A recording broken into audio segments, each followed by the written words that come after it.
శ్రీకృష్ణ పరమాత్మనే నమః.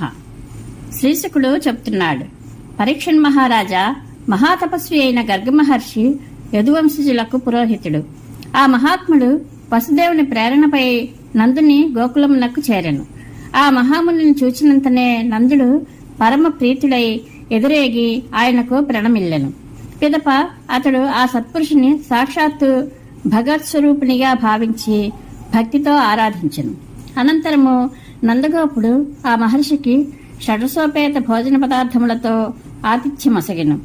పిమ్మట అతడు మృదుమధుర వచనములతో ప్రస్తుతించి ఆ మహర్షితో ఇట్లనెను: మహాత్మా, నీవు పూర్ణకాముడవు, బ్రహ్మానంద భూతిని పొందినావు. నీకు మేము ఎట్టి సేవలు చేయవలనో తెలుపుము. పూజ్య మహాముని, సాంసారిక బంధములలో కొట్టుమిట్టాడుచున్న మా వంటి దీనుల ఇండ్లకు నీ అంతటి మహాపురుషుల ఆగమనము మాకు ఎంతయూ శ్రేయోదాయకము, శుభప్రదము. అది మా పాలిట మహాభాగ్యము. లేనిచో మీ ఆగమనకు మరొక కారణమేమీ ఉండదు. జ్యోతిశాస్త్రము ఇంద్రియములకు అగోచరమైన విషయములను తెలుపును. అట్టి మహాశాస్త్రమును మీరు రచించితిరి. దానివలన మానవులు తమ పూర్వజన్మ విషయములను గురించియో భవిష్యత్తులో సంభవింపనున్న శుభాశుభ విశేషములను గురించియో తెలుసుకొనగలుగుతారు. స్వామి, బ్రహ్మవేత్తలలో మీరు శ్రేష్ఠులు. మా ఇద్దరు బాలకులను నామకరణాది సంస్కారములను నెరపుటకు మీరే అర్హులు. ఏలయన బ్రాహ్మణోత్తముడు జన్మచేతనే మానవులకు గురువు అని పలికెను. అది విని గర్గాచార్యుడు, నందగోప, నేను యదువంశజులకు ఆచార్యులను అన్న విషయము లోకప్రసిద్ధము.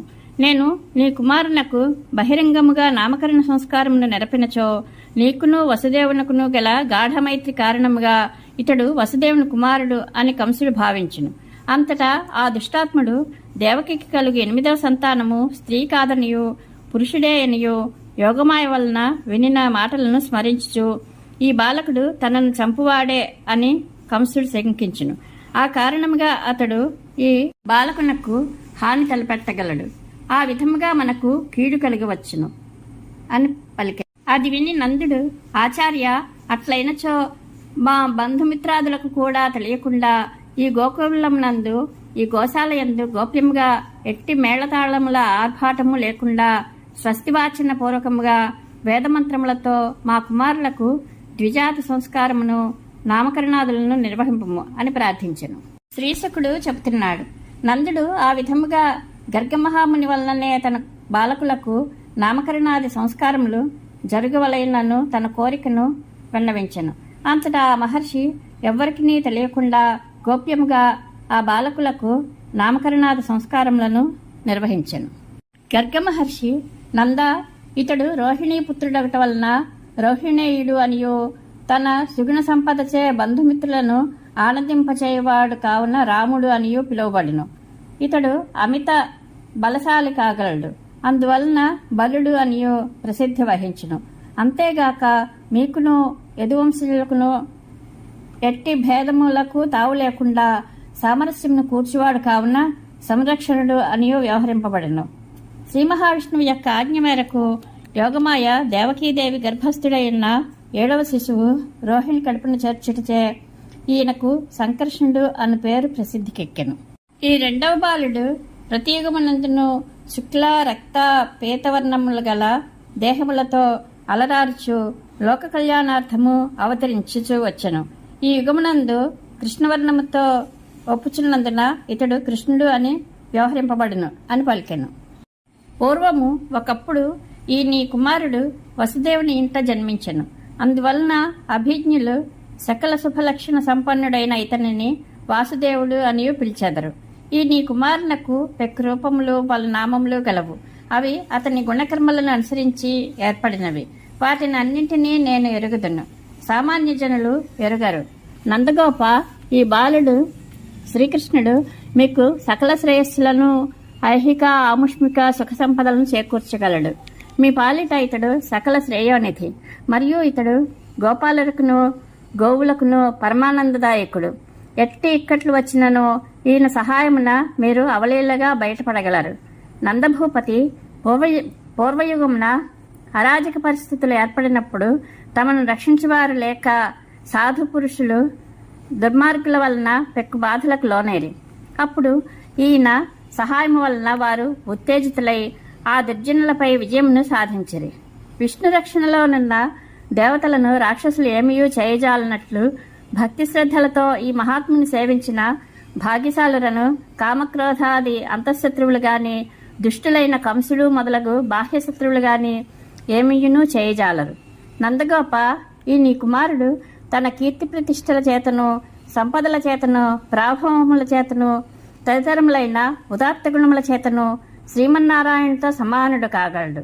అందువలన ఈతనిని కంటికి రెప్పవలే భద్రముగా చూచుకొనిచుండుము. ఈ విధముగా గర్గ మహర్షి నందుని ఆదేశించి స్వస్థానమునకు వెళ్ళెను. పిదప నందుడు ఎంతయూ సంతుష్టుడై ఆ మహాముని ఆశీస్సులతో తాను ధన్యాత్ముడైనట్లుగా భావించుకొనెను. కొన్ని దినములకు పిమ్మట బలరామకృష్ణులు మోకాళ్లతో చేతులతో అటునిటు ప్రాకుచు గోకులమునందు అంతటను క్రీడింపసాగిరి. ఆ ఇరువురును తమ చిట్టి చిట్టి పాదములతో చేతులతో దోగాడుచు గోకులమునందలి తేమనేలలపై తిరుగాడుచుండ్రి. అప్పుడు వారి కాళ్లయందును నడుమలయందును గల చిరుగజ్జల సవ్వడులు వినసొంపుగా నుండెను. ఆ ధ్వనులను వినుచు వారు ఎంతయూ మురిసిపోచుండ్రి. అప్పుడప్పుడు క్రత్వారి వెంట వెళ్ళుచు వారు అపరిచితులను తెలియగానే భయముతో వెంటనే అమాయకుల వల్లే వెనుకకు మరలుచు చకచక తమ తల్లులకు రోహిణి యశోదల వద్దకు చేర్చుండిరి. అంతటా యశోదారోహిణులు తమ వద్దకు వచ్చిన సుతులను మమకారంతో చూచుచున్నంతనే వారి స్తనముల నుండి క్షీరము పొంగార్చుండెను. నేలపై తిరుగాడుటచే ధూళి ధూసరితములైన వారి శరీరముల సొగసులు ఆ తల్లుల ఆనందములను ఇనుముడింపచేయుచుండెను.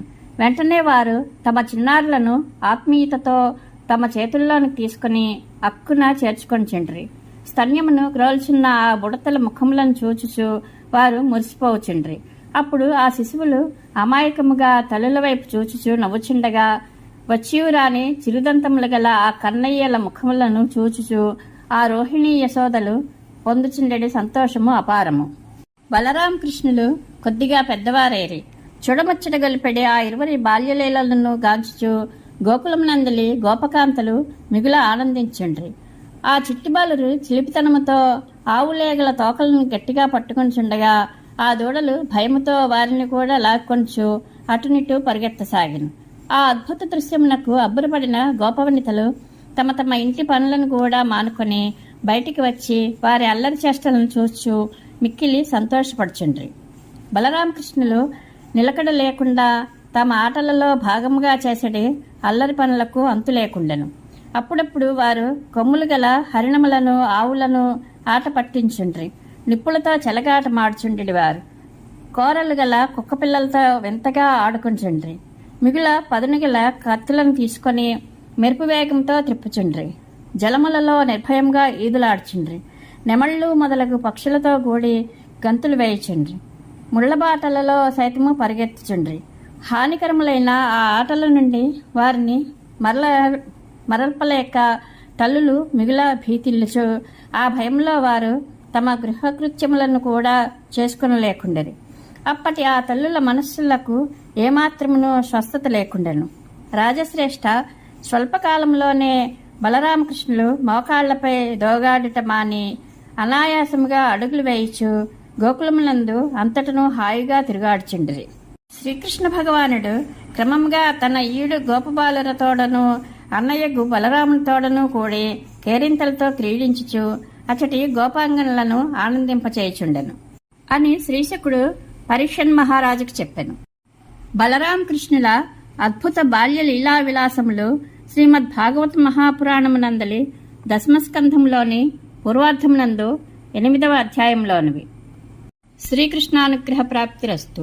శుభం భూయాత్.